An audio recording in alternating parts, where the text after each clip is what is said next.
जाएगी स्टार्ट, उसको 1-2 मिनट लगते हैं। ठीक है, चलो अब ऐसे क्लास स्टार्ट करते हैं बच्चों अपनी। तो बेटा आज का आपका जो लेक्चर है, जो हमें पढ़ाई करनी है, that is moving charges and magnetism. Give me a second, I think I have lost my pen. है राम, पेन के बिना लिख नहीं पाएंगे अब। गिव मी अ सेकंड बच्चों, just give me a second, let me find my pen.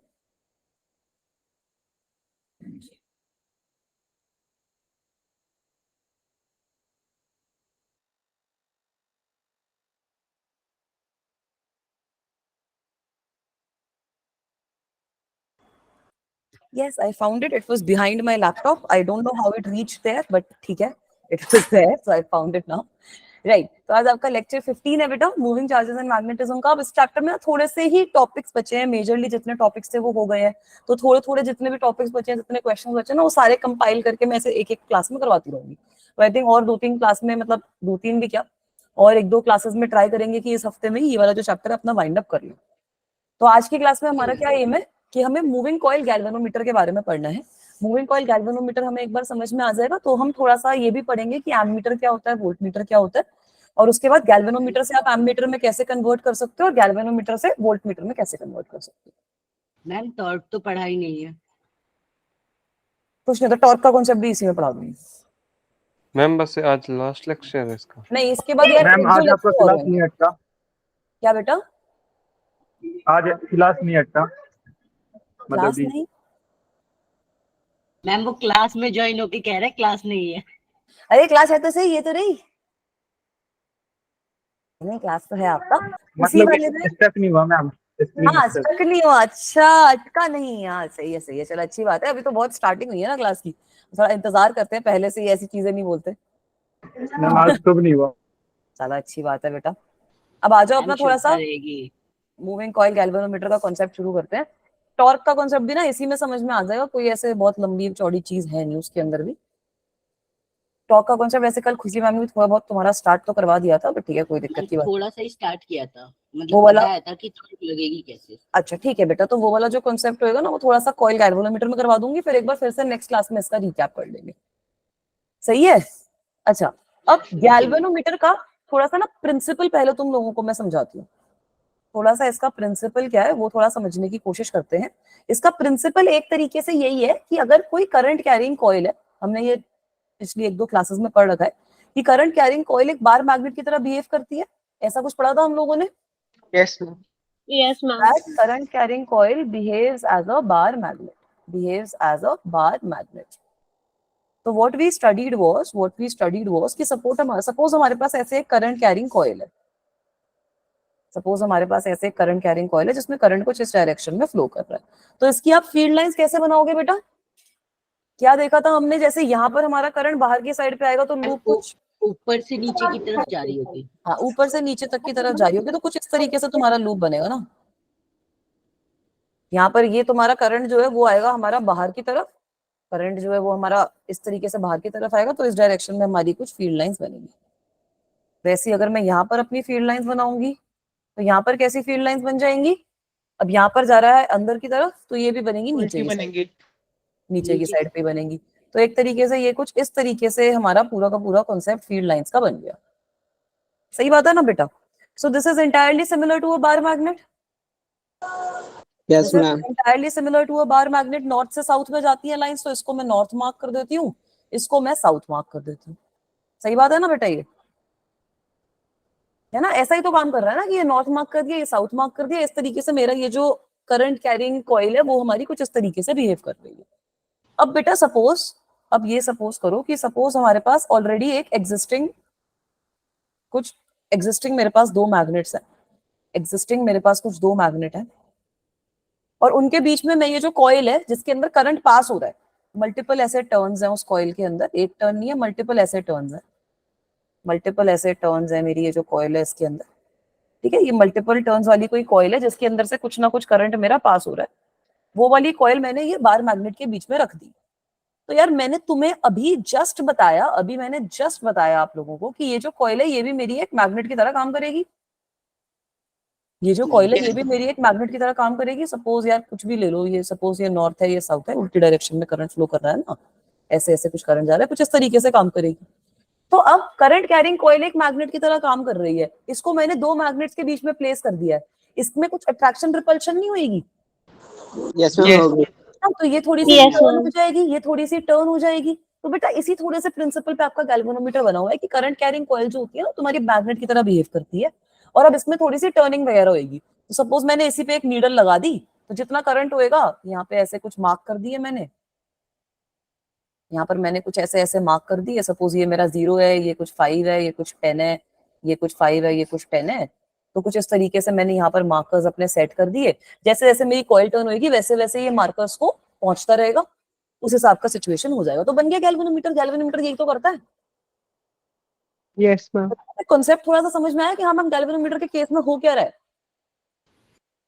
ठीक है, ये होता है। अब आ गया मैम। हाँ, ये होता है तुम्हारा मूविंग कॉइल गैल्वेनोमीटर। बड़ी सिंपल भाषा में समझो। इसकी ना मुझे बहुत अच्छी वीडियो भी मिली थी, वो भी वीडियो में तुम लोगों के यूट्यूब मतलब यूट्यूब पे मुझे मिली थी, खान अकेडमी की वीडियो, बहुत अच्छी वीडियो है। वैसे ही इसी तरीके से उसमें भी कॉन्सेप्ट है, वो आपको मैं भी ग्रुप पे शेयर करूंगी। 15 मिनट्स की वीडियो है, वो भी जरूर देखना। उससे भी आपका ये जो मूविंग कॉइल गैल्वेनोमीटर का कॉन्सेप्ट है वो और अच्छे से क्लियर हो जाएगा।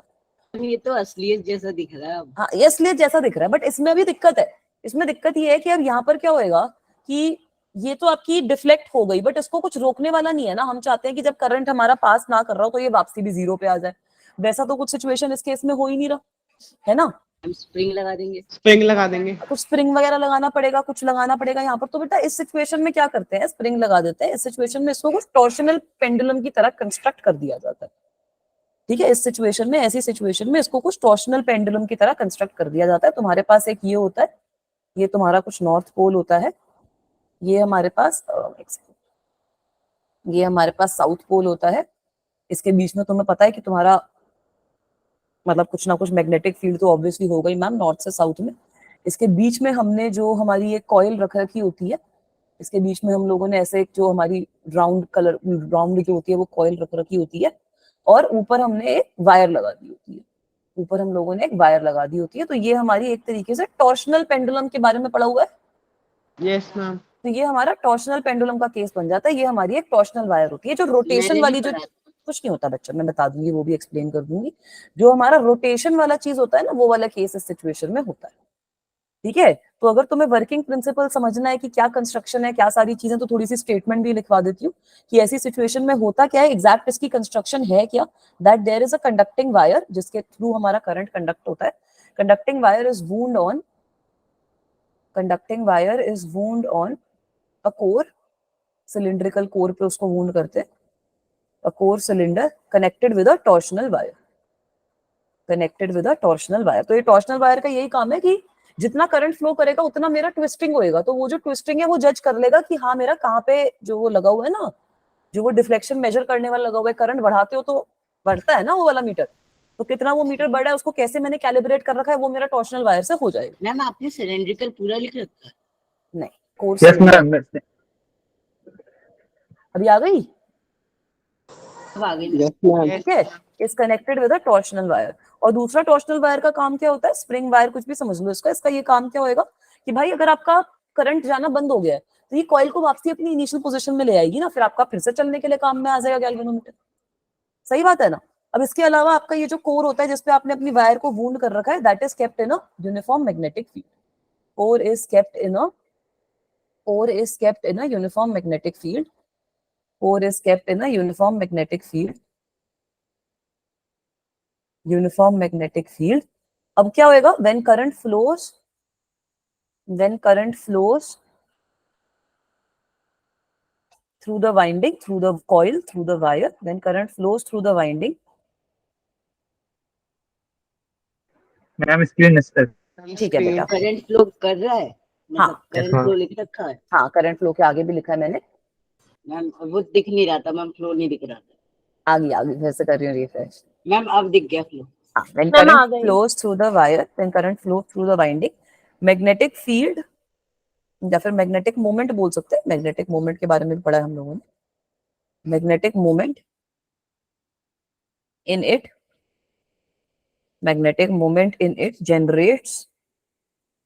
generates a torque। Magnetic moment जो होगा इसके अंदर वो आपकी एक टॉर्क को जनरेट करेगा, और इसी टॉर्क की वजह से due to this torque it deflects, and deflection is calibrated, and deflection is calibrated, and deflection is calibrated with a current scale, with a scale या फिर कुछ भी आपने जो मार्कर्स वगैरह सेट कर रखे होते हैं कि भाई अगर इतना करंट फ्लो किया तो इतनी डिफ्लेक्शन होगी, इतना किया तो इतनी होगी। कुछ कुछ गैल्वेनोमीटर्स करंट भी मेजर करते हैं, बट बाकी आपको ये बताते हैं कि कितना करंट फ्लो कर रहा है ना। बाकी आपको एग्जैक्ट क्वांटिटेटिव मेजर नहीं देते, बस आपको बताते हैं कि कितना करंट फ्लो कर रहा है। सही है बेटा? मैम लास्ट वाली स्लाइड दिखा दो। अच्छा लास्ट वाली स्लाइड देख लो। मैम इस पे भी इसमें ना आपने नॉर्थ और साउथ पोल कैसे मार्क किया?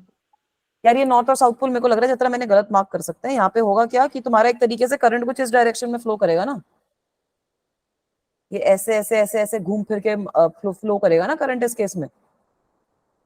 Yes ma'am. ठीक है, तो मैंने तो वो देखकर तुम्हारा नॉर्थ और साउथ पोल यहाँ पे मार्क कर दिया था कि अगर करंट तुम्हारा इस डायरेक्शन में फ्लो करेगा तो इसकी ऑपोजिट डायरेक्शन में तो साउथ और नॉर्थ आएगा। उसकी वो बना के देख लो ना फील्ड लाइंस की, यहाँ से ऐसे अंदर जाता हुआ है तो उल्टी फील्ड लाइंस बनेंगी, ऊपर की तरफ बनेंगी, तो नीचे नॉर्थ होगा ऊपर साउथ होगा। ठीक है, यस मैम। ऑयल के केस में जैसे मैंने यहाँ पर बनाया तुम वैसे ही जज कर सकते हो कि करंट किस डायरेक्शन में फ्लो कर रहा है, ये जो हमारे मैग्नेटिक फील्ड लाइंस हैं वो किस तरीके से बन रही है, उससे आइडिया लग जाता है कि हाँ हमारा नॉर्थ बनेगा, साउथ बनेगा, क्या बनेगा। ठीक है बेटा? Yes ma'am. अब चलूं थोड़ा सा ऐसे टॉर्शनल पेंडुलम के बारे में और पढ़ लें। Yes ma'am. मैम थोड़ा शुरू, क्या बेटा? मैम थोड़ा सा रुकिए। रिपीट कर दूं एक बार? बेटा मैंने क्या बोला अभी तक कि आपके पास No, अगर ma'am. कोई नहीं करना रिपीट, चलो एक बार फिर से थोड़ा सा बता दीजिए कि अगर आपके पास कोई करंट कैरिंग कॉइल है वो बार मैग्नेट की तरह बिहेव करती है, तो अगर आप उसको किसी मैग्नेटिक फील्ड में रख दोगे, अगर आप उसको दो मैग्नेट्स के बीच में रख दोगे जहाँ पे यूनिफॉर्म मैग्नेटिक फील्ड है, तो उस केस में बेटा वो जो कॉइल है जो मैग्नेट की तरह बिहेव कर रही है वो कुछ डिफ्लेक्ट होगी, और वो जो आपकी डिफ्लेक्ट होगी मैटर करेगा कि उसमें से कितना करंट फ्लो कर रहा है, वो कितना स्ट्रॉन्ग मैग्नेट की तरह बिहेव कर रही है, उतनी स्ट्रॉन्ग डिफ्लेक्शन। तो वो जो डिफ्लेक्शन होती है उसको मेजर करके आप देख सकते हो कि हाँ कितना करंट मेरे सिस्टम में फ्लो कर रहा है। अगर करंट की मैं डायरेक्शन ऑपोजिट करूंगी तो डिफ्लेक्शन भी ऑपोजिट होगी, क्योंकि साउथ और नॉर्थ की जगह नॉर्थ और साउथ बनेंगे। So that acts as a proper galvanometer. सही है बेटा? यस ठीक है, चलूं आगे। Yes ma'am. अब थोड़ा सा Yes. टॉर्शनल पेंडुलम वाले केस पे आ जाते हैं ताकि वो वाला चीज थोड़ा सा आपको मैं रिकैप दे देती हूँ। तो होता क्या है, टॉर्शनल पेंडुलम कुछ इस तरीके की सिचुएशन होती है ना कि सपोज हमारे पास ऐसे कुछ कोई फिक्स चीज है, ऐसे हमारे पास ऐसे कोई फिक्स्ड दीवार है या फिर कुछ है, उसमें से तुम्हारी एक ऐसे वायर लटकी हुई है और यहाँ पर हमारी एक ऐसे रिजिड बॉडी सी है, रिजिड डिस्क सा होता है कुछ, है ना, इसी हिसाब का हो गया ना टॉर्शनल पेंडुलम। और अब ये जो टॉर्शनल पेंडुलम होता है, जैसे नॉर्मल पेंडुलम ऐसे ऐसे करता है, ये टॉर्शनल पेंडुलम तुम्हारा रोटेट हो सकता है, टॉर्शनल पेंडुलम हमारा रोटेट हो सकता है। इसमें late me say that this is the centre, this distance is equal to some value x, जिसका रेडियस है वो रेडियस आपको गिवन है r के बराबर, और ये कुछ थीटा है जिससे ये रोटेट हुआ है, जिससे ये रोटेट हुआ है। तो बेटा ये जो टॉर्शनल पेंडुलम होता है ना, इस केस में होता क्या है, जो आपकी रिस्टोरिंग टॉर्क होती है, जो भी आपकी इस टॉर्शनल पेंडुलम के केस में रिस्टोरिंग टॉर्क आएगी, इसका काम तो यही है ना कि अगर ये जरा सी भी ट्विस्टिंग हुई तो इसको रिस्टोर कर देगा अपनी ओरिजिनल पोजीशन पे। टॉर्शनल पेंडुलम का काम तो यही होता है। तो ये तो आप बहुत इजीली इमेजिन कर सकते हो कि कोई वायर है, कुछ ऐसा कुछ लगा हुआ है जो उसको ट्विस्ट करने से रोक रहा है, किसी चीज में ट्विस्टिंग हो रही है, वो ट्विस्टिंग होने के बाद वो उसको वापसी अपनी ओरिजिनल जगह पे रिस्टोर कर रहा है, जब वो जो ट्विस्टिंग वाली फोर्स है वो हट जाती है। तो ये जो रिस्टोरिंग टॉर्क होती है इस केस में, टॉर्शनल पेंडुलम के केस में, restoring torque for a torsional pendulum, ma'am के theta. Yes very good, restoring torque for a torsional pendulum, same situation है भाई, कुछ भी ऐसे अलग चीज नहीं होती, is equal to the applied torque, is equal to the applied torque। Crane आपकी कैसे रुक गई? अगर आपने कुछ लिखा है हाँ तो लिखा है, मतलब कुछ नहीं दिख रहा है मैम। हाँ मेरे ऐसे ना वो कुछ सब 11th क्लास का एक बच्चा है, बोलता है मैम आपका चित्कार कुछ पॉज, पता नहीं क्या हिंदी वर्ड बोलता है वो, चितकरिया कुछ पॉज आ गई। आ गई, पता नहीं क्या बोलता है। मेरी हिंदी थोड़ी इतनी अच्छी नहीं है, मेरी हिंदी आप लोगों को पढ़ाने के बाद अच्छी हुई है पता है, वरना पहले ऐसे my English used to be very good, now I feel like I am confident in both Hindi and English. Ma'am आप हो कहाँ से? यहीं से, दिल्ली से ही। नहीं मैम मतलब वैसे जैसे गांव कहाँ पे आपका? आई डोंट हैव एनी, मैं दिल्ली से ही है जो भी है, मतलब माया इतिहास पर दादा वाज आल्सो फ्रॉम दिल्ली। तो ऐसे ओरिजिनली यानी हम दिल्ली मैम, वैसे हो। फिर आपकी हिंदी में अच्छी कैसे होगी? हिंदी आप लोगों को पढ़ाने से अच्छी हो गई? नहीं, पहले तो हिंदी वैसे तो अच्छी है, सभी बट वैसे I used to be more confident in teaching in English. वो तो मैम होता ही है, हाँ, हिंदी किसको ही पता रहती है। हिंदी वो तो आती ही नहीं मुझे, बट वैसे पढ़ाने में भी I was very confident in teaching in English only, purely English था। और उसके बाद धीरे धीरे आई इम्प्रूव माई सेल्फ कि हाँ हिंदी में पढ़ाएंगे बच्चों को, वो अच्छे से समझ में आता है।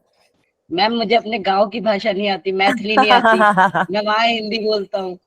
नहीं चलो बढ़िया है, कोई नहीं, मतलब मुझे भी अच्छा लगता है ये कि हाँ I am in touch with the language now.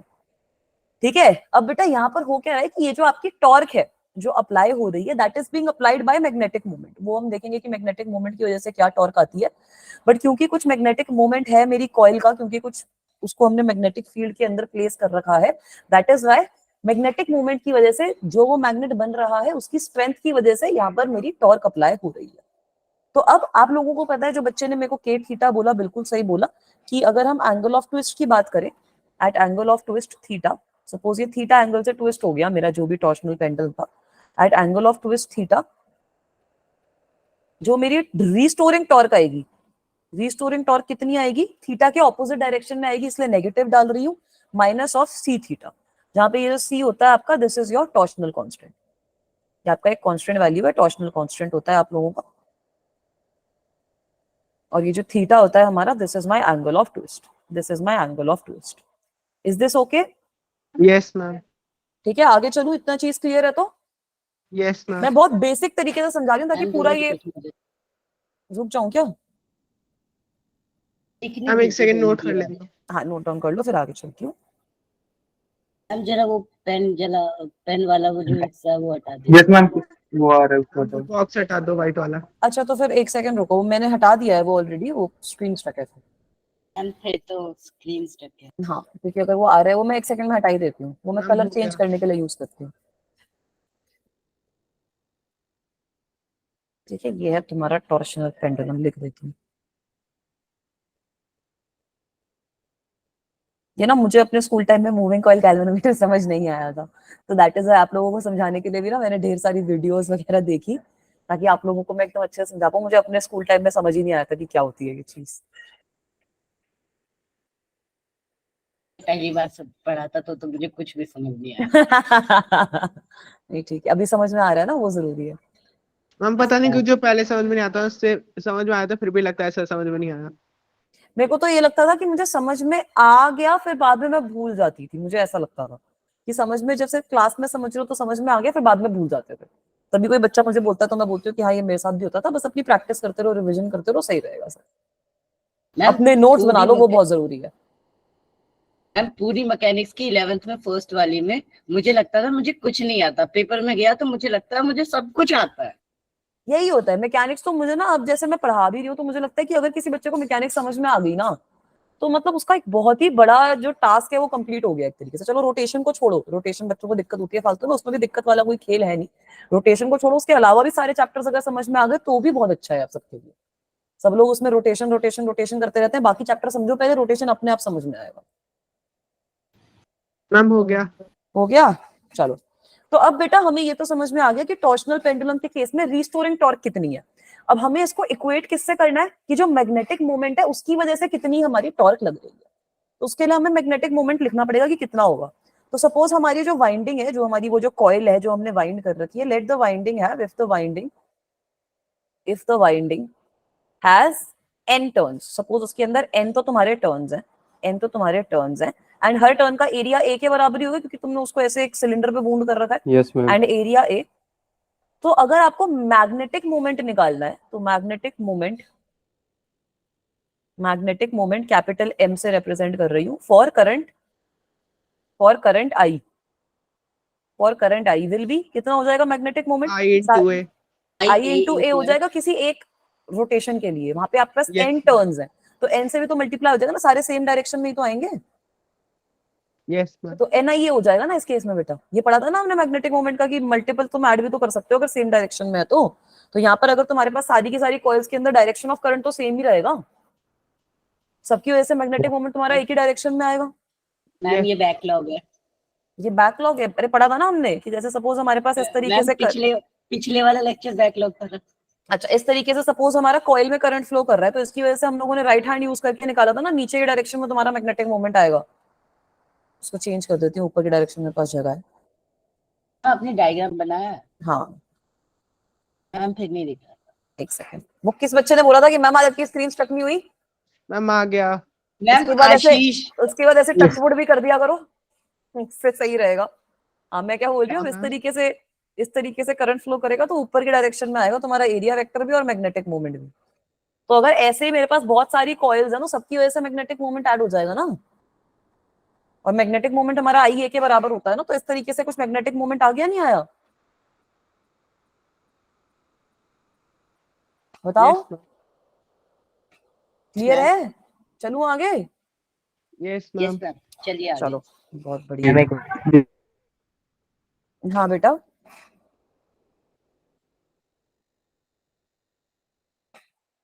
कोई कुछ बोल रहा है?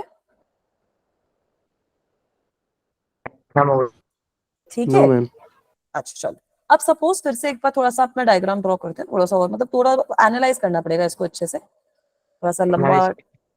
देख रही हूँ बेटा, एक बार चेक कर रही हूँ, मैम स्क्रीन चली गई। चेक कर रही हूँ बेटा, एक second, give me a second. Ma'am बस स्क्रीन पे वो वही वाला डायग्राम लिखा है। मैम आ गई। ठीक है, अब आ गया? No ma'am? आगे आप मैम मैग्नेट भी दिख रहे हैं। Yes ma'am. मैग्नेट भी दिख रहा है, चलो बहुत बढ़िया। तो बेटा एक बार टॉर्क का जो एक्सप्रेशन होता है वो बता देती हूँ, एक बार बात की क्लास में देख भी लेंगे। वो तुम्हारा m क्रॉस b के तरीके से आता है कि मैग्नेटिक मोमेंट कितना है मल्टीप्लाइड बाय कितने आपने मैग्नेटिक फील्ड में उसको प्लेस कर रखा है। तो टॉर्क तुम्हारा जो होता है, जो हमारा टॉर्क होता है, टॉर्क का एक्सप्रेशन हो जाता है हमारा m क्रॉस b। तो m cross b means that torque is equals to m magnetic moment multiplied by b multiplied by sin theta, which is the, let me say that is sin alpha, ताकि theta वो वाला हमारा rotation में रहता है, उसमें आप confuse ना हो। So this is some sin alpha where alpha is the angle between magnetic field and B। ठीक है बेटा, तो अब होता क्या है कि हमारी जो कॉइल होती है ना, हम चाहते हैं कि ये जो sin alpha वाली टर्म है ये हमारी टर्मिनेट हो जाए। ये जो हमारी sin alpha वाली टर्म है, हम चाहते हैं कि ये जो है हमारी ये टर्मिनेट ही हो जाए। तो इसको टर्मिनेट करने के लिए हम क्या इंश्योर करते हैं कि हमारे जो मैग्नेट है मैम 90 डिग्री 90 डिग्री रहे। तो 90 डिग्री बनाने के लिए हम क्या करते हैं, मैग्नेट को थोड़ा सा ऐसे कर्व करके बनाते हैं। परपेंडिकुलर। हाँ बिल्कुल सही, मैग्नेट को हम थोड़ा सा इस तरीके से ना कर्व करके बनाते हैं, इस तरीके से थोड़ा सा बनाते हैं, ताकि बीच में अब हमारा सर्कुलर कोर रखा हुआ है, बीच में हमारा सर्कुलर कोर रखा हुआ है। तो ऐसे वाले मैग्नेट की वजह से कुछ इस तरीके से तुम्हारा मैग्नेटिक फील्ड इस पे फॉल करेगा। ठीक है, कुछ इस तरीके से इस केस में मैग्नेटिक फील्ड हमारे पास अराइज करता है। और यहाँ पर यही होता है कि तुम्हारा जो अल्फा एंगल होता है, the angle which is there between magnetic field and magnetic moment, that angle always remain equal to 90। So we construct our system in the way we use horseshoe magnets. These magnets are known as horseshoe magnets. These magnets are known as horseshoe magnets. So we are constructing them in the way such that this angle becomes equals to 90 degree, such that alpha becomes equal to 90 degree, ताकि ये जो alpha वाली term है वो मेरी terminate हो जाए। ये क्लियर है सब बच्चों को? मैम अगर ये टर्मिनेट ना हो तो? बेटा साइन अल्फा का फालतू में एक फैक्टर आ जाएगा, वो आपको फिर कंस्ट्रक्शन से देखना पड़ेगा, उसका कोई फायदा नहीं है ना। और वो अल्फा भी आपका सारी सारी जगहों पे डिफरेंट होएगा, तो उसको निकालोगे ही कैसे, मतलब बहुत अजीब हो जाएगी कैलकुलेशन। सही है? तो अब क्या होता है, ये वाली सारी चीज हमने पढ़ ली। तो हमारे पास टॉर्क जो रीस्टोरिंग आई थी, जो रीस्टोरिंग टॉर्क आई थी वो कुछ माइनस सी थीटा के बराबर आई थी। और ये वाली जो टॉर्क है जो आपकी मैग्नेटिक फील्ड की वजह से आ रही है, जो आपकी मैग्नेटिक मोमेंट की वजह से आ रही है, वो हमारी अब कितनी आ रही है? एमबी के बराबर, मतलब N I A multiplied by B के बराबर आ रही है ना। since alpha was equals to 90 degree according to the construction we have ensured this। सही है, इसमें टॉर्क के कॉन्सेप्ट की जरूरत नहीं पड़ी, खाली ये समझना है कि टॉर्क हमारा m क्रॉस b के बराबर होता है। वो वाला कॉन्सेप्ट भी बाद में और अच्छे से देख लेंगे। तो अब हमें पता है कि ये दोनों हमारे इक्वल होने चाहिए। Now we know that both of these torques must be equal, that is the purpose of this magnetic field.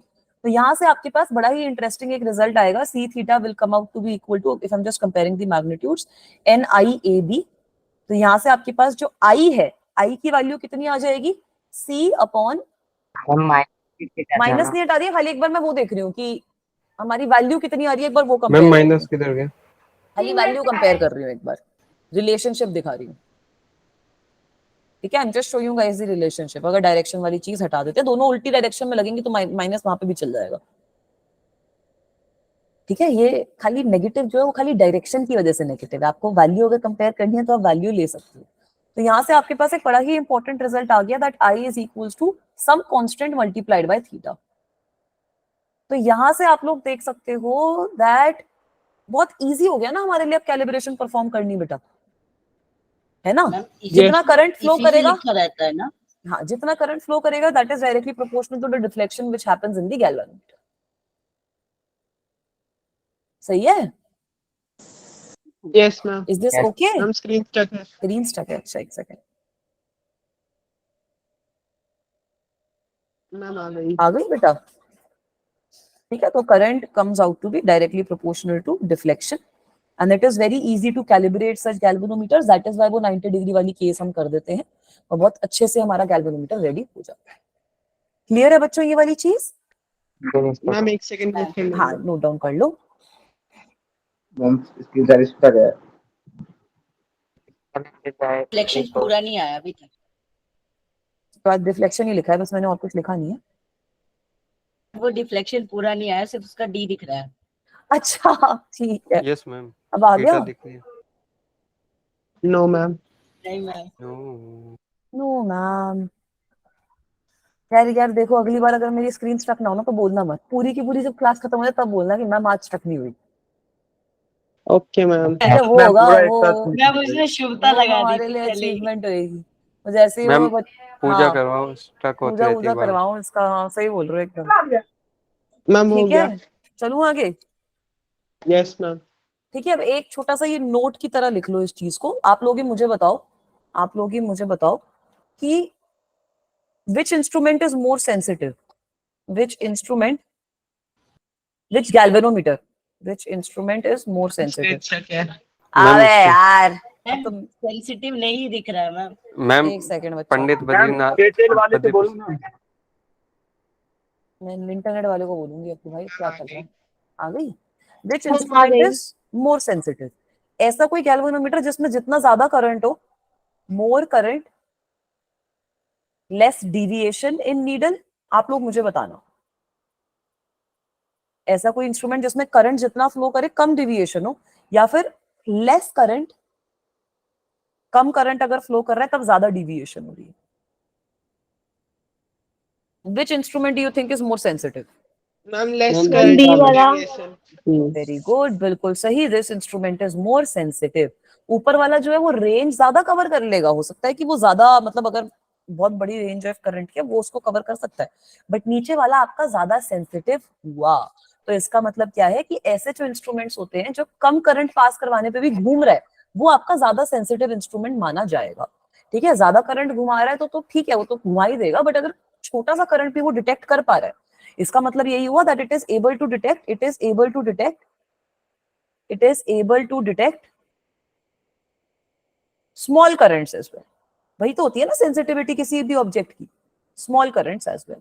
तो अगर आपको किसी भी इंस्ट्रूमेंट को ज्यादा सेंसिटिव बनाना है तो हमने देखा है that I is equals to C upon NAB, C upon NAB theta. Ma'am screen stuck है. एक सेकंड बेटा,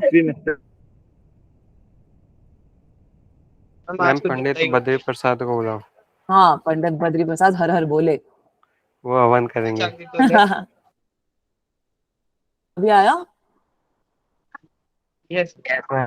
ठीक है, तो तुम्हारा जो ये गैल्वेनोमीटर का है ये C upon AB, C ma'am upon आ गई NAB। लेकिन दूसरी स्लाइड। अच्छा, नहीं मैम आ गया. आ गया बच्चा? मैम ये सही है। थीटा लिखा है, क्यों लिखा है? थीटा, थीटा क्यू में एक ऐसे बढ़ा देंगे ना। सही है, ओके। ये थीटा है, ये थीटा है। ठीक है, तो अब तुम्हारी सेंसिटिविटी इंक्रीज करने का ये होता है, एरिया बढ़ा दो सेंसिटिविटी बढ़ जाती है। ये जो सी होता है टॉर्शनल पेंडुलम का कांस्टेंट, ये भी अगर तुम चेंज कर दोगे तो तुम्हारी सेंसिटिविटी बढ़ जाएगी। बी बढ़ा दो तब तुम्हारी सेंसिटिविटी बढ़ जाती है। तो ये वाली थोड़े से इन्हीं फैक्टर्स साथ खेलते हैं ताकि हमारा जो इंस्ट्रूमेंट है उसकी सेंसिटिविटी बढ़ जाए। इज दैट ओके बच्चों?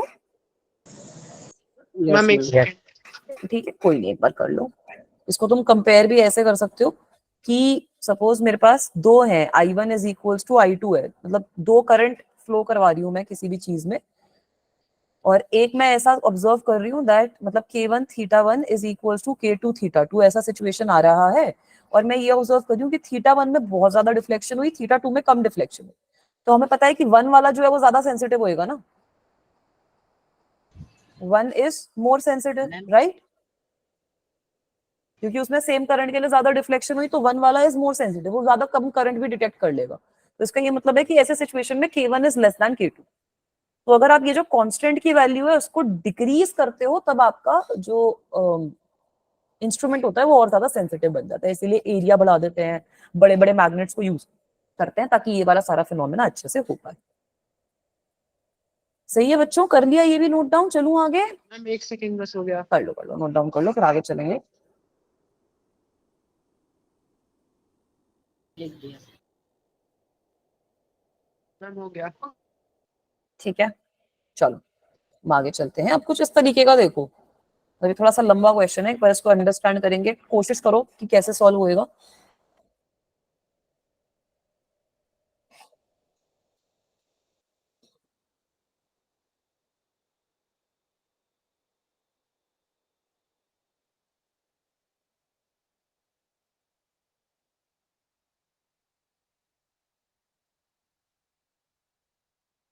In a moving coil galvanometer, torque on the coil can be expressed as torque is equals to Ki. I तुम्हारा करंट है, K कुछ भी कांस्टेंट है, रैंडम। आपको बोला है कि उसकी रेक्टेंगुलर कॉइल है। सबसे पहले आपको रेक्टेंगुलर कॉइल गिवन है, नंबर ऑफ टर्न्स n के बराबर गिवन है, एरिया A गिवन है, moment of inertia I given है, मोमेंट ऑफ इनर्शिया भी गिवन है इस केस में, and it is placed in a magnetic field B। तो ये तीनों जो केसेस हैं वो आपको फाइंड आउट करने हैं, ये तीनों जो केसेस हैं वो आपको फाइंड आउट करने हैं। अच्छा क्वेश्चन है।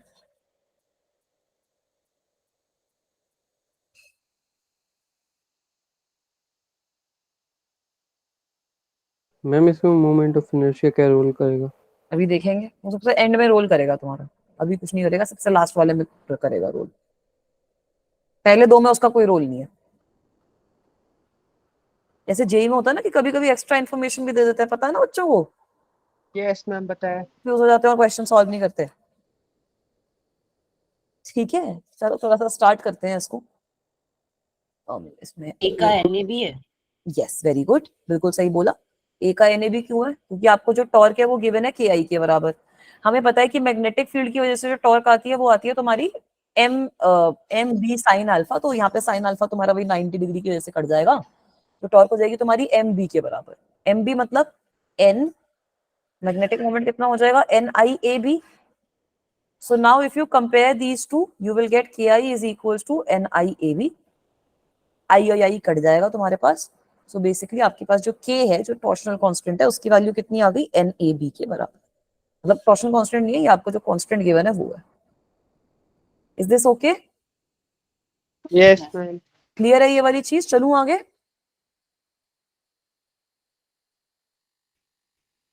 अब सेकंड केस में आपको क्या बोला है कि स्प्रिंग में कुछ टॉर्शनल कांस्टेंट तो है ही स्प्रिंग का, वो आपका डेवलप हो जाएगा जब आपकी कुछ डिफ्लेक्शन होगी। डिफ्लेक्शन आपको π/2 की गिवन है, ये τ/2 नहीं है, π/2। ठीक है, कंफ्यूज ना, दिस इज π/2। मैं टाउ तब भी बाई वही हो जाएगा, 1 ही हो हाँ जाएगा। वही हो जाएगा, बट ठीक है π/2 है आपका ये वाला चीज जो है। ठीक है, ये गलत यहाँ पे लिखा हुआ है, डिफ्लेक्शन τ/2 के फॉर्म में नहीं, π/2 के फॉर्म में होगी। तो आपको बोला है π/2 के फॉर्म में अगर डिफ्लेक्शन हो रही है तो आप बताओ कि टॉर्शनल कांस्टेंट की वैल्यू कितनी आएगी। आई नॉट आपका करंट प्रोड्यूस हो रहा है, तो वो भी बहुत easily 2 into B naught into नहीं B into I naught into N into A upon pi। Very good, बिल्कुल सही। अब ये कैसे आया भाई? हमारे पास जो टॉर्शनल की वजह से आएगा, जो टॉर्शनल की वजह से टॉर्क आएगी, वो आपका कितना हो जाएगा, वो आपका हो जाएगा कुछ torsional constant multiplied by theta के बराबर, मतलब c इंटू π/2 के बराबर हो जाएगा। और जो ये हमारी मैग्नेटिक की वजह से आ रही है, जो ये हमारी मैग्नेटिक की वजह से आ रही है, वो हमारी कितनी आएगी, वो हमारी कितनी आएगी, number of B turns multiplied by area multiplied by I naught. I naught is the current which is producing π/2 deflection multiplied by B. तो कर दो इन दोनों को इक्वेट। अगर हाँ बेटा, अगर हम इन दोनों को इक्वेट कर देंगे तो आंसर आ जाएगा हमारे पास, NA I naught B must be equals to C into π/2। तो यहाँ से हमारे पास किस चीज की वैल्यू निकालनी थी, हमें C की निकालनी थी ना। तो C की वैल्यू आ 2 जाएगी NA I naught B by pi। Very good, बिल्कुल सही। सो दिस इज आर, अच्छा एक बार चेक कर रही हूँ, अभी आई क्या? Yes. ठीक है, अब चलो ये वाली चीज देखो कि क्या हो रहा है। अब यहाँ पर तुम्हारी कॉइल में कुछ चार्ज क्यू को इंस्टेंटेनियसली पास कराया गया है, चार्ज क्यू को इंस्टेंटेनियसली पास करा गया है। उसकी वजह से पूछ रहे हैं कि बताओ कि कितने मैक्सिमम एंगल से तुम्हारी कॉइल डिफ्लेक्ट हुई। क्वेश्चन समझ में आया? Yes, ma'am. यस ठीक है, छोटे से टाइम के लिए इंस्टेंटेनियसली तुम्हारे चार्ज क्यू को हमने पास कराया पूरी की पूरी कॉइल में। तो आप लोगों को बताना है कि मैक्सिमम एंगल कितना आएगा through which coil is deflected. Ma'am Q by D T I के लिए वो तो तुम्हारा आई हो जाएगा। बिल्कुल सही बोला कि भाई चार्ज को तुम्हारा कंटिन्यूअसली फ्लो नहीं किया, बस एक छोटे से इंस्टेंट के लिए तुमने चार्ज क्यू को फ्लो किया है। तो Q flows for, let me assume that Q flows for dt time, Q flows for dt time. तो इसका मतलब क्या है कि करंट आई की वैल्यू कितनी हो जाएगी? Q upon dt। This is okay. Yes, ma'am. तो यहां से अगर मैं टॉर्क की वैल्यू लिखूंगी, टॉर्क की वैल्यू कितनी हो जाएगी? NIAB। So this will be equal to what? Theta upon dt multiplied by NAB। ये भी सही है? Yes, ma'am. थीटा या क्यू? Q, sorry Q. देखो अब मुझे कंफ्यूजन हुई ना यार, क्यू को कुछ अलग तरीके से नहीं लिख सकते ना? हम छोटा क्यों बना ओ दो? ओ बना दो और उसमें बीच में डंडा बना दो। तो तो फाइल लग रहा है। हाँ, मैं वो फाई तो लगेगा। फाई लग रहा था ओ के बीच में डंडा बना दो मैम, ऐसे। मतलब सीधा सीधा नहीं मैम, सीधा सीधा सीधा सीधा सीधा हॉरिजॉन्टली। सीधा क्या होता है? अरे वो तो क्यू ही नहीं होता, आप ऐसे बोल रहे हो। ये तो छोटा मैम क्यू हो हम जाएगा मतलब ना। छोटे वाला ऐसे क्यों बना दे, हम लोग समझ लेंगे। स्ट्रेट में जैसे एक्स एक्सिस में लाइन बनाते हैं ना, ये क्यू लग रहा है वैसा ना? अब कुछ। ये बताओ सबसे पहले। मैम लग रहा है, हाँ, बस वैसे ठीक है। थीटा भी लग जाएगा। अरे ये थीटा थोड़ी है। तो इसको अगर मैं मैम वो क्यों rearrange- लग रहा है, थीटा नहीं लग रहा। हाँ बस ठीक है। इसको अगर मैं रीअरेंज करती हूँ तो मैं इसको कुछ ऐसे लिख सकती हूँ that tau dt will be equal to some Q NAB। This is also okay. अब भाई यहाँ पर थोड़ा सा तुम्हारा लगेगा मैकेनिक्स पिछली बार में। ये टाउ मल्टीप्लाइड बाय dt क्या होता है? फोर्स मल्टीप्लाइड बाय वो टाइम, मोमेंटम की टर्म नहीं आ जाती? यस मैम, तो Yes, ma'am. मोमेंटम की यहाँ पे एंगुलर मोमेंटम की तो आएगी। एंगुलर मोमेंटम हो जाएगा। ये आपका हो जाएगा कुछ एंगुलर मोमेंटम के बराबर, जो भी ये टाउ dt की वैल्यू है, which is equals to q NAB। This will be equal to final angular momentum minus initial angular momentum. यही करते हैं ना, मतलब मैम ये एल क्या है? बेटा एंगुलर मोमेंटम। ठीक है, एल आपका एंगुलर मोमेंटम होता है। क्लियर है? आई ओमेगा लिखते हैं ना एंगुलर मोमेंटम को। Yes, ma'am. अब इनिशियली क्या है? आगे चल रही हूँ, आगे ना आगे वाली स्क्रीन। Yes, ma'am. आ गई। इनिशियली आपका जो सारा सेटअप है वो रेस्ट पे है। इनिशियली सेटअप तो कुछ ओमेगा की वैल्यू नहीं है basically. Initially setup is at rest. तो आपका initial angular momentum is equal to 0। Initial angular momentum is equal to 0। Now let me say after instantaneous charge flow, after instantaneous charge flow, after instantaneous charge flow angular velocity हमारी कुछ बन जाती है। Angular velocity becomes omega. Angular velocity हमारी बन जाती है कुछ ओमेगा के बराबर। अब क्या होगा मैम? तो अब आप कुछ ऐसी सिचुएशन बना सकते हो that tau dt which was coming out to be q NAB which was final angular momentum, क्योंकि इनिशियल वाला हमारा 0 था। so this will be equal to what? I omega। This will be equal to I omega. अब यहाँ पर आया ना आई का कॉन्सेप्ट, एंगुलर मोमेंटम हमारा आई ओमेगा की इक्वल होता है ना। Linear Yes, ma'am. Mass into velocity, angular momentum moment of inertia into angular velocity. तो यहां से आपके पास ओमेगा की एक वैल्यू आ जाएगी and omega will be equal to Q NAB upon I. Is this part okay? Yes, ma'am. Ma'am ठीक है, अब हमें निकालना क्या था क्वेश्चन में, उस पर जाते हैं। Maximum angle through which coil is deflected. हमें निकालना है मैक्सिमम एंगल कितना है through which coil is deflected. तो भाई अब वो वाला जो तरीका है ना, वो मैं कुछ काइनेटिक एनर्जी के कॉन्सेप्ट से निकालूंगी कि क्या वैल्यू रहेगी। काइनेटिक एनर्जी के कैसे निकालूंगी? अगर आपका जो सेटअप है उसने कुछ एंगुलर वेलोसिटी अटेन कर दी और फिर आपने करंट को रोक दिया है, तो ये जो भी इसने एंगुलर वेलोसिटी अटेन करी है, इसकी वजह से इसके अंदर कुछ काइनेटिक एनर्जी होगी, Half है I ना? omega square. हाँ, half I omega square kinetic energy होगी और यही एनर्जी आपकी रिस्टोरिंग एनर्जी में कन्वर्ट हो जाएगी। यही जो एनर्जी रहेगी ये आपकी रिस्टोरिंग एनर्जी में कन्वर्ट हो जाएगी। तो बेटा टॉर्शनल पेंडुलम के केस में, टॉर्शनल पेंडुलम के केस में एक और चीज नोट डाउन कर लो। ये जो रिस्टोरिंग एनर्जी आती है ना तुम्हारी, जिस भी थीटा पे तुम लेके गए हो इसको, जिस भी थीटा वैल्यू पे तुम इसको लेके गए हो, जो भी तुम्हारी रिस्टोरिंग एनर्जी आती है, that is equals to half torsional constant multiplied by theta का होल स्क्वायर। तो यहां से आपके पास एक और बड़ा ही इंटरेस्टिंग रिलेशनशिप आ गया, दैट ये जो ओमेगा की वजह से एनर्जी आएगी which is half I omega square must be equal to what, half C theta का होल स्क्वायर। अब यहां पर थोड़ा सा तुम लोग मेहनत करो, यहां पर ओमेगा की वैल्यू पुट इन करो और मुझे थीटा की वैल्यू बता दो। ठीक है, just put in the value of omega in this case and tell me what will be the value of theta.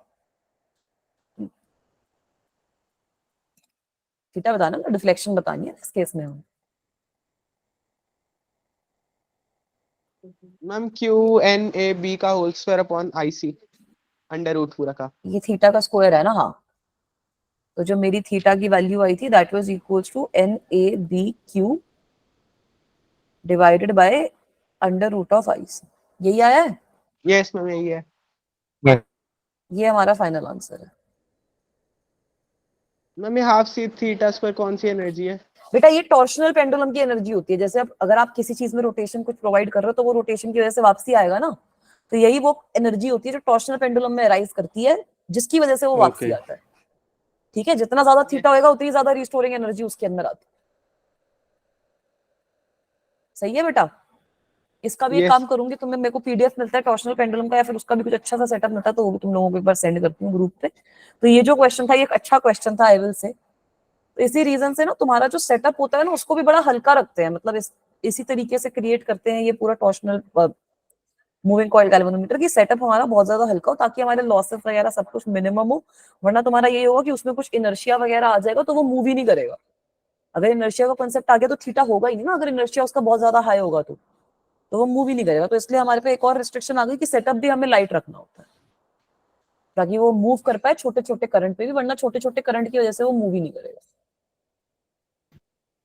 Clear है बच्चों? छोटा बनाते हैं। तभी छोटा Yes. बनता है, और मूविंग कॉइल गैल्वेनोमीटर बनता भी छोटा ही और बहुत हल्का सा बनता है, मतलब बहुत ज्यादा हैवी इक्विपमेंट नहीं बना सकते। चलें आगे। This was a very good question I will say. Yes ma'am. ठीक है मैम बेटा, अब तो इच्छा हो रही है कि लैब में जाके एक बार मूविंग कॉइल गैल्वेनोमीटर देख के आए। देखाओ, मैं वरना उसकी बताता हूँ। मेरे पास एक दो उसकी अच्छी वीडियोस मुझे मिली थी यूट्यूब पे, वो भी आप लोगों के लिए सेंड करती हूँ, देखने का मन करे तो देख सकते हो। अच्छी थी दोनों वीडियोस, 15-15 मिनट की वीडियोस हैं। अच्छा है, तुम्हारा वो वाला पार्ट क्लियर हो जाएगा। नेक्स्ट स्क्रीन विजिबल हो रही है? यस मैम आ रही है। चलो बहुत बढ़िया। मेजरिंग तो इंस्ट्रूमेंट्स। बिल्कुल सही। अब ये मेजरिंग इंस्ट्रूमेंट्स का टॉपिक आइडियली ना हमारा करंट इलेक्ट्रिसिटी में होता है, बट मेरा मन था कि अब एक बार ये गैल्वेनोमीटर वाला पार्ट डिस्कस हो जाए, उसी के बाद करवा दूंगी, उसमें भी कोई दिक्कत परेशानी की चीज है नहीं। तो वहीं पे सारा का सारा एक बार में ही डिस्कस हो जाएगा। तो बेटा हमारे 3 मेजर चीजें हैं जिनके बारे में आप लोगों को पढ़ना है। एक आपका गैल्वेनोमीटर हो गया, एक हमारा एमीटर हो गया, और एक हमारा वोल्टमीटर हो गया। ये 3 हमारी इंस्ट्रूमेंट्स हैं। लेबोरेटरी में ये इंस्ट्रूमेंट्स होती हैं जिनके जिनके बारे में हमें पढ़ना भी है। अगर इनको आप किसी डायग्राम में बनाते हो तो सिंपल, मैं तो इसी तरीके से सिंबल देती हूँ। गैल्वेनोमीटर का G हो गया, एमीटर का A हो गया, वोल्टमीटर का V हो गया। ठीक है, गैल्वेनोमीटर का काम क्या होता है? It measures. स्क्रीन स्टक है क्या? मैं कर रही हूँ। अभी आई? ठीक है बेटा, गैल्वेनोमीटर का काम क्या होता है? That it measures very small current. It measures small value of current, small value of current. And second इसका यही होता है कि डायरेक्शन ऑफ करंट भी ये जज कर सकता है। अगर आपकी डायरेक्शन ऑफ करंट सिस्टम में चेंज हुई है तो डायरेक्शन ऑफ करंट वाली चीज भी जो होती है वो ये जज कर सकता है। सिमिलरली अब गैल्वेनोमीटर का मेजरली काम क्या होता है कि वो बताता है, गैल्वेनोमीटर का पर्पस ये है कि वो बताता है कि आपके सिस्टम में करंट फ्लो कर रहा है या नहीं कर रहा। एमीटर हम तब यूज करते हैं, गैल्वेनोमीटर तो चलो बहुत सेंसिटिव इंस्ट्रूमेंट बनाते हैं हम, एमीटर हम तब यूज करते हैं जब हमें बहुत ज्यादा बड़ा करंट कोई मेजर करना होता है। It measures larger value of current. हम ये स्मॉल डिटेक्ट करता है। हाँ, गैल्वेनोमीटर छोटा से छोटा करंट डिटेक्ट करना क्योंकि सबसे सेंसिटिव होता है, नैनोमीटर्स तक। That depends on the sensitivity of the galvanometer. ठीक है, गैल्वेनोमीटर मल्टीपल टाइप्स के एग्जिस्ट करते हैं, मिली तक भी एग्जिस्ट करते हैं, माइक्रो तक भी एग्जिस्ट करते हैं। आई थिंक नैनो वाला तो मैंने देखा नहीं है लेबोरेटरीज में, मिली माइक्रो वाला मैंने देखा हुआ है।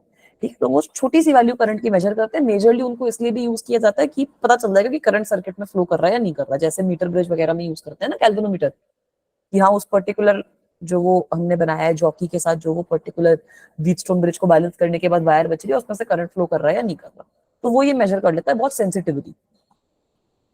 ठीक है, उसके अलावा जो आपका ये एमीटर होता है वो हमें सीरीज में कनेक्ट करना पड़ता है। उसका रीजन भी आप लोग देख सकते हो, सीरीज में तो मेजर करोगे करंट क्या है, पैरेलल में Yes. करोगे तो करंट डिवाइड हो जाएगा ना।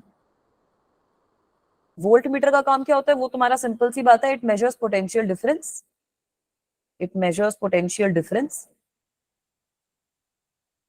कोई भी दो पॉइंट्स के बीच में पोटेंशियल डिफरेंस ही अपना मेजर कर सकता है। और सीरीज में लगा, क्या बेटा, सीरीज में लगाते नहीं। नहीं वोल्ट मीटर को पैरेलल में लगाएंगे ना। अगर सपोज मैं आपसे पूछूं कि ये रेजिस्टर के अक्रॉस कितनी वोल्टेज है, तो वोल्टेज आप ऐसे चेक करोगे ना। यस मैम, उसमें सेम रहता है ना। हाँ, वोल्टेज पैरेलल में लगाओगे ना, ताकि ये दोनों पॉइंट्स के अक्रॉस देख पाओ कि यहाँ कितनी वोल्टेज है। ठीक है, तो एमीटर अगर तुम्हें सर्किट में कनेक्ट करना है तो तुम पैरेलल में लगाओगे, वोल्ट मीटर अगर कनेक्ट करना है तो वोल्ट मीटर सॉरी एमीटर तुम्हारा सीरीज में लगेगा, वोल्ट मीटर अगर हमें कनेक्ट करना है तो वोल्ट मीटर हमारा पैरेलल में लगता है।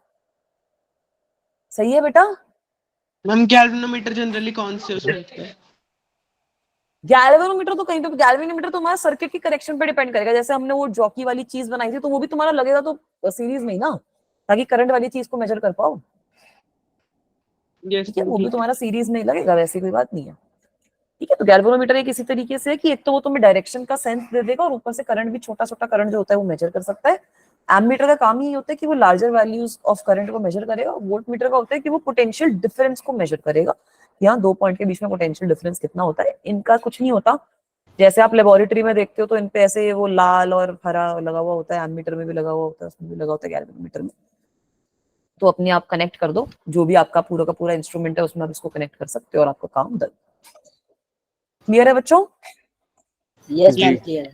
ठीक है, अब एक इंपॉर्टेंट चीज क्या है कि आप ये जो, अगर आपके पास एक गैल्वेनोमीटर है ना, तो गैल्वेनोमीटर को आप एमीटर में और वोल्टमीटर में भी कन्वर्ट कर सकते हो। तो वो वाली चीज थोड़ी सी हमें समझनी है कि conversion of galvanometer, conversion of galvanometer. Ma'am इसके प्रैक्टिकल भी होते हैं? वो डिपेंड करता है, आई थिंक तुम्हारे केस में होने तो चाहिए। आपके टाइम पे हुए थे? फिजिक्स लैब मुझे में याद ही नहीं रखी है। हुई है, बहुत बड़ा सा सर्किट है। हाँ, मतलब वो करंट थे। इलेक्ट्रिसिटी में और मुझे याद है हमने कि उसे मीटर तोड़ दिया ब्रिज, था। मीटर ब्रिज पोटेंशियोमीटर वगैरह वाले तो होने चाहिए। उसके बाद ऑप्टिक्स के होते हैं एक्सपेरिमेंट्स हमारे अच्छे अच्छे, मुझे ये वाला तो याद नहीं। Yes मैम, मैम मेरे पोटेंशियोमीटर फिजिक्स वाला लैब में कुछ है ही नहीं। हमारी फिजिक्स लैब में कुछ भी नहीं है ऐसे। वर्नियर कैलिपर्स वगैरह भी एक्सपेरिमेंट, वो तो शायद मैम 11th में ही हो जाते हैं। टीचर है, उससे पूछना एक बार। चलो ठीक है, मैं पूछती हूँ आपके टीचरों से, है ना? सही है ना? Yes ma'am. मैम सिर्फ 1 ईयर का हुआ था 11th में एक बार। अच्छा, बस उसके बाद कोई एक्सपेरिमेंट ही नहीं हुआ है? नहीं मैम, मैम मेरे स्कूल में तो बस सर दे देते हैं, ये लो वर्नियर कैलिपर, स्क्रू गेज ले लो, स्पेरोमीटर ले लो, करके देख लेना। चलो ये भी सही है, इससे ऐसे ही सही रहता है मैम ना। स्पेरोमीटर से भी हमने एक शायद कुछ बच्चे ने लेंस की, कॉन्केव मिरर खो दिया था, हमसे पैसे लिए थे। हाँ वो कौन, हाँ सही बात है, कॉनकेव मिरर का वो मेजर करते हैं ना कि उसका वो कितना होता है, थिकनेस, थिकनेस कितना होता है उससे, उस स्पेरोमीटर से। मैम कैपिलरी नीचे से से भी। देखते हैं ना हाँ, कि हाइट अच्छे अच्छे कितनी है ऊपर। एक्सपेरिमेंट है। मेरे को तो केमिस्ट्री के एक्सपेरिमेंट बहुत पसंद है। जब मैं आपकी देखती हूँ ना 11th क्लास में थी, तो मुझे यस मैम। केमिस्ट्री बहुत पसंद है, क्योंकि उसमें वो सॉल्ट टेस्टिंग करो, टाइट्रेशन वगैरह, वो सारे एक्सपेरिमेंट्स होते थे। मुझे बल्कि फिजिक्स से ज्यादा टाइट्रेशन अच्छे किया केमिस्ट्री के थी। एक्सपेरिमेंट्स लगते थे।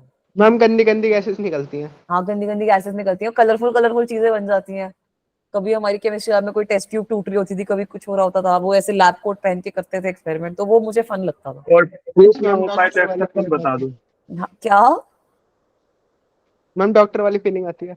हाँ, वही डॉक्टर वाली फीलिंग हाँ आती है मैम, ऐसे बढ़िया और एकदम। जब मतलब लैब कोट लेकर गलियों से निकलते तो अलग ही चौड़ में गली वाले ऐसे देखते हैं आग स्कूल में फाड़ ऐसे फाड़ के। घूम रहा है बच्चा, ऐसे वो ऐसे लैब कोट वगैरह पहन के। मुझे ऐसे वो जो ग्लासेस होते थे, लैब ग्लासेस, वो भी पहनने का बड़ा शौक था। इतना कूल लगता था ना वो सब पहन के कि हाँ कुछ कर रहे हैं। मैम बस गली में निकल जाओ, स्कूल बताओ में तो कोई मतलब, जाने या ना ना स्कूल में जाने, तो चलो पता है ना कि हाँ ये बच्चे बेचारे केमिस्ट्री एक्सपेरिमेंट कर रहे हैं। गली में से निकल जाए सभी देखते उन्होंने हैं बिल्कुल। उन्होंने आज तक सिर्फ 2 सोल्यूशन बनाए हैं M/20 के, एक ऑक्सैलिक एसिड का और एक KMnO4 का। Very good, I am proud of you guys. चलो आ जाओ टॉपिक पे वापसी, देखते हैं ये गैल्वेनोमीटर को एमीटर में कैसे बनाया जाए। तुम्हारा मन करे एक्सपेरिमेंट करने का तो कर लेना लैब में। तो बेटा सपोज मेरे पास कोई एक ऐसे रैंडम सर्किट है, कोई भी सर्किट है, सपोज ये कुछ बैटरी है, सपोज 10 वोल्ट की बैटरी है, ये कुछ करंट इसमें से फ्लो कर रहा है, ये मेरा कुछ रेजिस्टर है, तो हमें पता है कि भाई इसके अंदर करंट भी कितना फ्लो करेगा, 5 एम्पियर का करेगा ना, अगर खाली एक रेजिस्टर है ना। इसको अगर मुझे मेजर करना है तो हमें पता है कि एक एमीटर हम यहाँ पे लगा देंगे और ये हमारा जो है ये मेजर कर लेगा। अगर यही सेम काम आपको गैल्वेनोमीटर से करना है तो वो भी आप कर सकते हो। उसके लिए आपको एक शंट रेजिस्टर लगाना पड़ेगा, मतलब एक एक्स्ट्रा रेजिस्टर लगाना पड़ता है to do that. Shunt resistor की वैल्यू भी डिपेंड करती है कि आपका सर्किट किस तरीके से है, क्या सारी चीजें हैं। तो अब यहाँ पर मैं क्या करूंगी, यहाँ पर मैं खाली ये वाला सर्किट देखो, यहाँ पे मैं लगा दूंगी मेरा गैल्वेनोमीटर। गैल्वेनोमीटर को मैं रिप्रेजेंट कर रही हूँ कुछ इस तरीके से, जी से ही कर देते हैं। और इसके पैरेलल में I will place a shunt resistor. इसके पैरेलल में मैं एक शंट रेजिस्टर अपना प्लेस कर दूंगी, ठीक है। Let me say that it is equal to some shunt resistor is equal to S. ये मेरा कुछ रेजिस्टर है R which is equal to 2 ohm in this case. कुछ करंट फ्लो कर रहा है आई के बराबर, कुछ बैटरी है मेरी सपोज 10 वोल्ट के बराबर, कुछ भी है। तो अभी देखेंगे कि कैसे कन्वर्ट करते हैं। But conversion of galvanometer to ammeter में हमें करना यही होता है दैट एन एडिशनल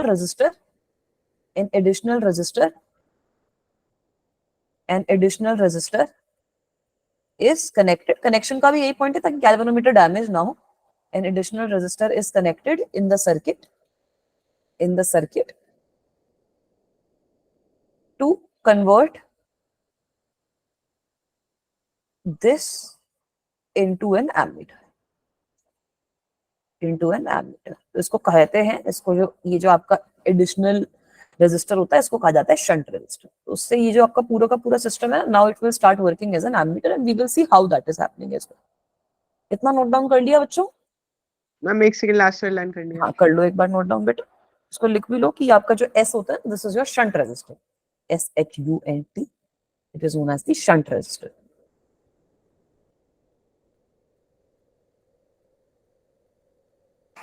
अब यही सर्किट फिर से बनाएंगे दूसरी स्लाइड में। मैम हो गया।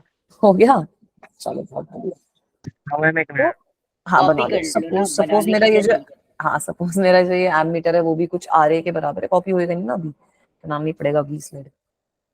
इसमें रेजिस्टेंस भी होती है ना कुछ एमीटर वगैरह में। Suppose I am assuming that that resistance is RA।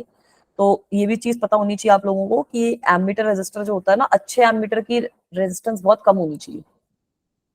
Ammeter की जो अच्छा एमीटर है उसकी रेजिस्टेंस बहुत कम होनी चाहिए, नियरली इक्वल टू 0 होनी चाहिए। आइडियल एमीटर की रेजिस्टेंस हम 0 ही लेते हैं। आइडियल केस जो होता है उसमें हम ये रेजिस्टेंस 0 ही लेते हैं, वरना इसके अक्रॉस भी कुछ करंट ड्रॉप हो जाएगा ना, इसके अक्रॉस भी वरना कुछ करंट वगैरह हमारा ड्रॉप हो जाएगा, तो जिसकी वजह से मामला फिर सही नहीं रहेगा।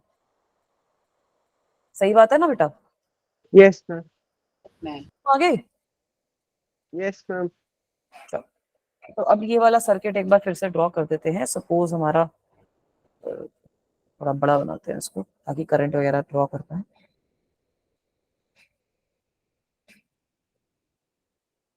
ठीक है, ये मेरा कुछ रेजिस्टर लगा हुआ था, ये यहाँ पर हमने गैल्वेनोमीटर कनेक्ट कर दिया है, यहाँ पर हमने जो शंट रेजिस्टर था वो लगा दिया है S।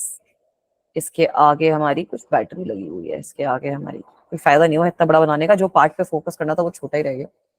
इसके आगे हमारी बैटरी लगी हुई है, सर्किट में से कुछ मस्त करंट फ्लो कर रहा है। This is equals to R, this is equals to some voltage which is let me say 10 volt. अब होगा क्या, यहाँ पर जो करंट होएगा, let me say that in this branch some current is flowing which is equal to IG, yes ma'am. and some current is flowing which is equal to IG, and let me say कि ये वाली branch में से कितना current flow करेगा, I minus IG। ये भी ठीक है? Yes ma'am. Yes ma'am. अब अगर इन दोनों को मिलाकर मेरा एमीटर बन रहा है, तो एमीटर की जो नेट रेजिस्टेंस होगी वो इन दोनों के पैरेलल कॉम्बिनेशन की वजह से आएगी 1/F plus 1/G। Is this on okay? Screen. Ma'am अगर आपने कुछ लिखा है तो लिखा स्क्रीन है पे बेटा। वो दिख ले रहा। आ गई? नो नहीं, उसने इस बार शुभता को पूरा करना है। मैम आ गई। मैम अब आ ठीक है गई। बेटा, ठीक है, तो इसको भी कैपिटल R से ही कर देते हैं। तो अब हमारा जो शंट रेजिस्टर है ना, उसको प्रैक्टिकली जब चूज किया जाता है तो इसी हिसाब से चूज किया जाता है कि ये दोनों के दोनों minimum S is chosen such that, ये मतलब रेजिस्टेंस रिड्यूस करने के लिए, फिर से बोलो बेटा। मतलब मैम रेजिस्टेंस को बिल्कुल मतलब स्मॉल करने के लिए हाँ बिल्कुल, RA और RG को बिल्कुल कम रखेंगे तभी तो सेंसिटिव इंस्ट्रूमेंट बनेगा, वरना कुछ करंट वहां पे ड्रॉप होएगा तो हमारा वो एग्जैक्ट करंट मेजर नहीं कर पाएगा। तो जो ये शंट रेजिस्टर है उसको आप इस तरीके से चूज करोगे कि RA and RG should be minimum, RA and RG should be minimum. Is this also okay? Yes ma'am. ठीक है, तो अब आ जाओ अपना कि हाँ भाई इस सिचुएशन में हमारी जो भी मेजरमेंट है वो हो कैसे रही है। अब हमें पता है कि अगर हमारी ये जो एस है, अगर एस हमारा 0 रहेगा, अगर एस हमारा टेंडिंग टू 0 रहेगा, तभी तो ये बाकी दोनों भी कम रहेंगे ना, 0 0 0 हो जाएंगे सबके सब। Yes, ma'am. तो suppose I am saying that S is tending to be 0, तो in this situation what will happen, I minus I G काफी ज्यादा होएगा, यस मैम। है ना। इसका Yes, ये ma'am. मतलब है that I minus I G will be बहुत बहुत ज्यादा। इसका क्या मतलब है कि आई जी की वैल्यू काफी कम रहेगी, है ना। इसका क्या मतलब है कि आई जी की वैल्यू काफी कम रहेगी। तो यही हमारा एक तरीके से प्रिंसिपल होता है कि आप इसको जो गैल्वेनोमीटर है उसको आपने एमीटर में कन्वर्ट कर दिया है। कैसे कन्वर्ट किया है, गैल्वेनोमीटर का ड्रॉबैक क्या था, गैल्वेनोमीटर का ड्रॉबैक क्या था एमीटर के कंपैरिजन में, कि गैल्वेनोमीटर Ma'am, बहुत ज्यादा छोटा, करंट नहीं देख पाता। हाँ गैल्वेनोमीटर बहुत बड़ा करंट चेक नहीं कर सकता, बहुत बड़ा करंट उसको देख ही नहीं सकता कि बहुत बड़ा करंट कितना है। तो अब लेकिन यहाँ पर हमने वो ड्रॉबैक खत्म कर दिया ना, क्योंकि अब यहाँ पर गैल्वेनोमीटर के थ्रू हमारा कम करंट फ्लो कर रहा है, बाकी सारा करंट ही हमारा शंट के थ्रू फ्लो कर रहा है। तो अब आप बड़े करंट को भी जज कर सकते हो गैल्वेनोमीटर की यूज से।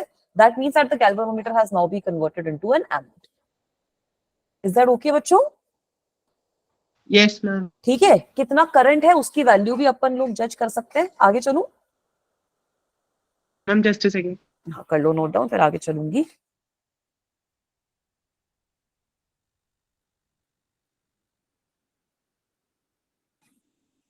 तो स्मॉल ही कर देते हैं। मैम हो गया। हो गया बेटा। अब हमें पता है कि इन दोनों के अक्रॉस वोल्टेज ड्रॉप सेम होएगा, वोल्टेज तुम्हारा आई आर के बराबर होता है, वोल्टेज हमारा आई आर के बराबर होता है। तो हमें पता है that means that I G multiplied by R G must be equal to I minus I G multiplied by the shunt resistance. तो यहां से हम कुछ वैल्यू निकाल सकते हैं आई की, Ma'am, I यस by क्या? है ना। यहाँ से आप कुछ आई की वैल्यू निकाल लो, I G R G will be equal to I S minus I G S. मतलब क्या है इसका, that I S is equal to I G common आ जाएगा मेरे पास, आई जी मेरे पास कॉमन आ गया into R G plus S. Plus ठीक है, तो शंट को मैं उस साइड पे अगर ले जाऊंगी, आई जी अपॉन, वेरी गुड, आई जी को कॉमन ही रखते हैं, बाहर ही रखते हैं, मल्टीप्लाइड बाय क्या हो जाएगा 1, क्योंकि एस से एस कट जाएगा, plus R G upon S. S. तो अगर आपको सारी की सारी चीजें पता है, आपको पता है कि मेरा सर्किट में कितना करंट फ्लो कर रहा है। अगर आपको आई जी जी की मैम। वैल्यू पता है कि कितना, क्योंकि वो गैल्वेनोमीटर जज कर लेगा ना कि कितना करंट आपने उसमें से पास करवाया, वो तो गैल्वेनोमीटर में छोटा सा करंट तो आपका डिटेक्ट हो ही जाएगा। आपको अगर रेजिस्टेंस ऑफ द गैल्वेनोमीटर पता है, वो जो मेकिंग वाला बंदा होता है वही आपको बताता है। शंट रजिस्टर आपने कितना यूज किया है वो आपको बताता है। मैम ये आरजी क्या है? आरजी बेटा, RG is the resistance of the galvanometer. Okay ma'am. ठीक है, this RG is the resistance of galvanometer, RG is resistance of galvanometer. हो गया ना हमारा, कन्वर्ट हो गया ना गैल्वेनोमीटर एमीटर में। S is our shunt resistor, जो हमने शंट रेजिस्टेंस यूज करी है, वो तो हमें पता ही है कि कितनी हमने शंट रेजिस्टेंस यूज करी है, वैल्यू उसकी कितनी है। और आईजी हो गई कि आपके गैल्वेनोमीटर में जो छोटा सा करंट गया उसकी रीडिंग क्या आई है। तो आईजी आप एक तरीके से लिख सकते हो रीडिंग इन गैल्वेनोमीटर। रीडिंग में मेरा आईएनजी नहीं आ रहा है, let me erase it and try to write it again. This is reading in galvanometer. Is this clear? तो हो गया ना हमारा galvanometer convert in an ammeter now. अब वो करंट मेजर कर सकता है, हमें वही तो चाहिए था। Yes ma'am. क्लियर है बेटा? तो ये जो 1 plus R G upon S रहता है, ये तुम्हारा एक कांस्टेंट होता है, तो तुम एक्सपेरिमेंट के पहले ही डिटरमिन कर सकते हो कि तुमने कितना शंट लगाया। आईजी की वैल्यू तुम्हें दिख जाती है कि कितनी होती है।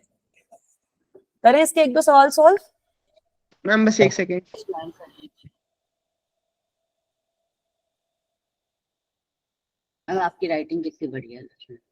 मेरे से बोलता भाई मैं तो बर्बाद कर चुका होता मैम पेज। नहीं नहीं, अच्छा है, मतलब बढ़िया तरीके से लिख दिया, मुझे भी मैम अच्छी लगती है अमन आपकी से राइटिंग। पूछो, एक क्वेश्चन सॉल्व करने के लिए मैंने उसके 3 पेज बर्बाद कर दिए थे। भाई साहब, अच्छा जब आप टेस्ट में मिले थे? नो मैम एक ही टेस्ट में क्लास में है ना। अच्छा आप एक सेम क्लास में हो, सेम स्कूल में हो, चलो बहुत बढ़िया। मैम तो ऐसे हर बार सेम क्वेश्चंस बैच में आ जाता है। क्वेश्चंस वगैरह डिस्कस कर लिया करो साथ में अपने। नहीं अच्छी बात है, मेरे को लगता है नहीं हो ऐसे भी एक पाती मैम। होना चाहिए बंदा। कभी किसी की क्लास में हुई तो नोट्स वगैरह बता दो, क्या हुआ डिस्कस कर लिया, अगले दिन ही डिस्कस कर लिया, कोई दिक्कत परेशानी होती नहीं। मैम हाँ बेटा।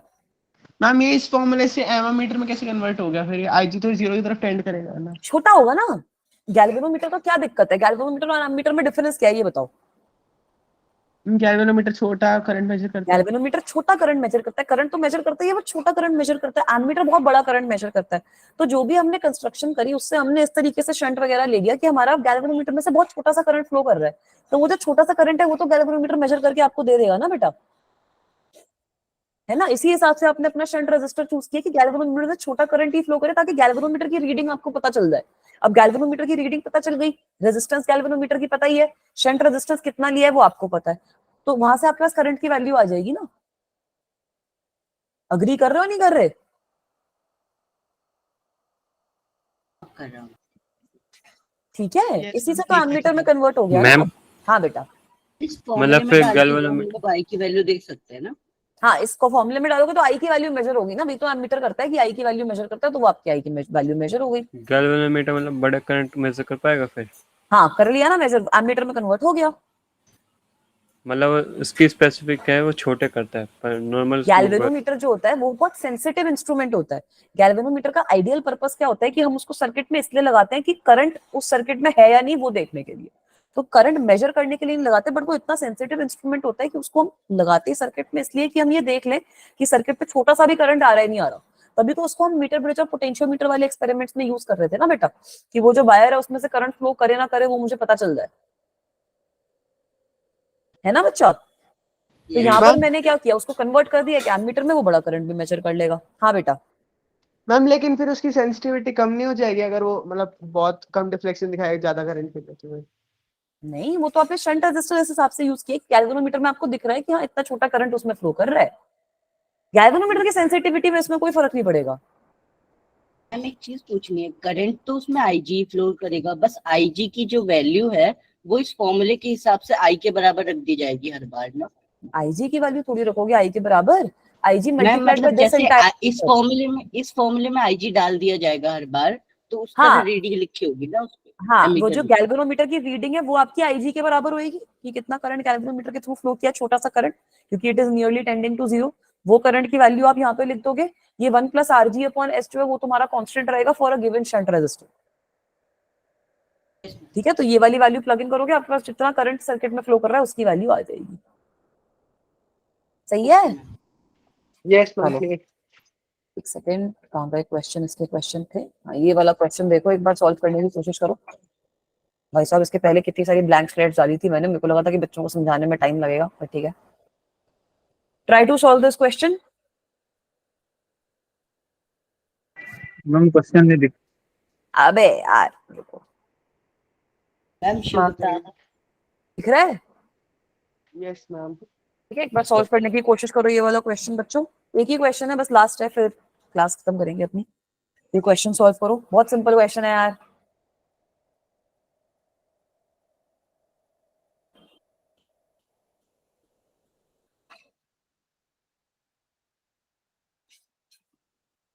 ठीक है, गिवन क्या क्या है यहाँ पे? मैम 1/49। नहीं एक बार फिर से चेक करो, हाँ 1/49। नहीं एक बार चेक करो फिर से, कहीं छोटी सी कुछ गड़बड़ हुई है। 49 का डबल कितना होता है? 98। 98। कहीं कुछ गड़बड़ हुई है, एक बार चेक करो बस, जितना मुझे लग रहा है। बाकी एक बार मैं लाती हूँ, मैं डिराइव करती हूँ। यहाँ पर आपको गिवन क्या क्या है कि Rg की वैल्यू इज 2 ohms। गैल्वेनोमीटर की maximum current measuring capacity is 0.1 ampere. तो मैक्सिमम मतलब Ig एक तरीके से अगर मैं मैक्सिमम वैल्यू देख रही हूँ तो मैक्सिमम आ गया मेरे पास 0.1 एम्पियर। उसके अलावा आपको बोला है कि 10 एम्पियर तक मुझे करंट मेजर करना है, तो मैक्सिमम आई की वैल्यू कितनी गिवन है? मुझे 10 एम्पियर गिवन है। आपको फाइंड आउट क्या करना है? एस की वैल्यू आप लोगों को निकालनी है। डायरेक्टली फॉर्मूले में डाल दो भाई, I is equal to I ma'am G. 1/49.5। ठीक है, 1 प्लस आर जी अपॉन, तो 2/99 ना। Yes ma'am. यस मैम वो हाँ काट दिया ना 2 से। 2/99 आ रहा था मेरा भी। तो आर जी अपॉन कितना हो जाएगा? एस। तो इसका क्या मतलब है? 1 plus R G upon S is equal to I upon I G. I upon I G कितना हो जाएगा तुम्हारा? 10 upon 0.1 100। So this means 1 plus Rg is 2 upon S is equal to 100. मतलब 2 upon S is equal to 99. हाँ तो सही है ना एकदम आंसर। शंट की वैल्यू हमारे पास कितनी आ गई 2/99। Is this okay? मैम वहाँ आरजी में 2 प्लस एस नहीं लेंगे पूरा उसका रेजिस्टेंस। फिर से बोलो। ओके तो नहीं हो रहा मैम, नीचे कुछ दिख ही नहीं स्क्रीन रहा। अच्छा स्क्रीन स्टक है क्या? मैं बोल रही हूँ ठीक है। मैम अच्छा, वहाँ आरजी में 2 प्लस एस नहीं लेंगे वो पूरा रेजिस्टेंस। नहीं अभी सेम डेरिवेशन करी है, एक बार फिर से डेरिवेशन को गो थ्रू करो। ठीक है, आरजी में ऐसा मैम उसके आपने पैरेलल में लगा रहे हो ना, सीरीज में थोड़ी लगा रहे IG हो। 0.1 क्यों लिया? क्योंकि बेटा यहाँ पे आपसे पूछा गया है कि मैक्सिमम करंट मेजरिंग कैपेसिटी उसकी 0.1 है और हमें 10 एम्पियर तक उसका मैक्सिमम करंट मेजर करना है। तो शंट रेजिस्टर कितना लगेगा जिससे ये चीज हो पाए, तो इसलिए मैंने दोनों मैक्सिमम ले लिए ना कि 10 एम्पियर करंट अगर फ्लो किया तो सपोज मेरा आईजी ने 0.1 एम्पियर दिखाया तो उसके लिए शंट रेजिस्टेंस कितना चाहिए। अगर उससे ज्यादा लोगे तो आपका और सेंसिटिव हो जाएगा इंस्ट्रूमेंट। ठीक है, मतलब हमेशा छोटा वाला लेना है IG। आईजी तो छोटा ही है ना, क्योंकि करंट जो आपका गैल्वेनोमीटर में मेजर होगा वो छोटा ही होगा, क्योंकि गैल्वेनोमीटर की सेंसिटिविटी कम ज्यादा होती है। तो हमेशा जो आपका गैल्वेनोमीटर होता है वो कुछ ऐसे ही 0.1 एम्पियर माइक्रो या फिर मिली एम्पियर में होता है। एमीटर आपके बड़े बड़े बने होते हैं, क्योंकि एमीटर का काम है कि करंट को मेजर करता है। वो गैल्वेनोमीटर का खाली ये काम है कि जीरो के पास जो वैल्यू है वो देखता है कि भाई करंट फ्लो कर रहा है सर्किट में, नहीं कर रहा। तो उसकी जो करंट मेजरिंग कैपेसिटी होती है वो कम होती है बेसिकली गैल्वेनोमीटर। जी मैम। क्लियर है बच्चों? यस। ठीक है, वेरी गुड। तो बेटा इतना ही पढ़ेंगे एक बार आज की क्लास में। अगली क्लास में हम यहीं से कंटिन्यू करेंगे, हम देखेंगे कि गैल्वेनोमीटर को वोल्ट मीटर में कैसे कन्वर्ट